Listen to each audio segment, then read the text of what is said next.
अस्सलाम अलैकुम। हज्जाज बिन यूसुफ का दरबार है। सिंध का एक एलची हाथ में सफेद रुमाल लिए खड़ा है। रुमाल पर खून से लिखी तहरीर जो एक मज़लूम औरत के माल और मुता के लौट जाने की दुहाई दे रहा है। कोई एक ऐसा नहीं जो उस खत को पढ़ सके। खत में लिखा है कि मुझे यकीन है कि वाली बसरा कासद की जुबानी मुसलमान बच्चों और औरतों का हाल सुनकर अपनी फौज के गयूर सिपाहियों को घोड़ों पर ज़ेने डालने का हुक्म दे चुका होगा, और कासद को मेरा ये खत दिखाने की जरूरत पेश नहीं आएगी।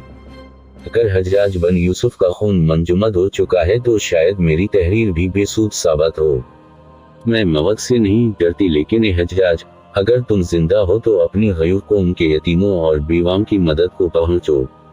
एक गयूर कौम की बेबस बेटी, एक वो हुक्मरान थे जो कपड़े पर लगे खून को देखकर तड़प उठे, और एक आज के मुसलमान हुक्मरान हैं जिन्हें खून में लथपथ लाशें नजर आते, जिन्हें मज़लूम औरतों और बच्चों की चीखें सुनाई नहीं देती।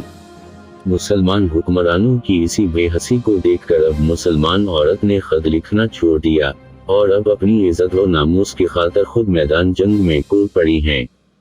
दूसरी तरफ हिंदुस्तान के लीडर सारे जहां से अच्छा हिंदुस्तान हमारा कर आग लापते नहीं थकते, जो अपने लोगों के हक़ों का तहफ़्फ़ुज़ तो नहीं कर पाते, और अगर कहीं पाकिस्तान से हिंदुस्तान के मुसलमानों के हक़ में कोई आवाज़ उठे तो यही लीडर पाकिस्तान के खिलाफ भौंकने लगते हैं।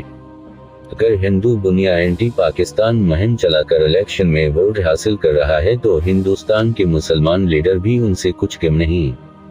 ये मुसलमान लीडर भी हिंदुओं के वोट के हसूल के लिए हिंदुस्तान के मुसलमानों की अबतर सूरत हाल का जिम्मेदार पाकिस्तान ही को ठहराता है।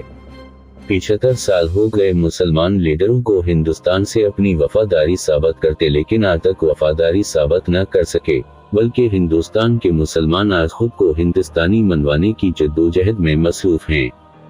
आज हिंदुस्तान के मुसलमानों को फिर किसी मोहम्मद बिन कासिम, टीपू सुल्तान, महमूद गजनवी और मोहम्मद अली जिन्ना की जरूरत है, जो जालिम को अपने हाथ से और मुकार को अपनी सियासी बसीरत से मात देकर हिंदुस्तान के मुसलमानों की शनाख्त को बहाल कर सके।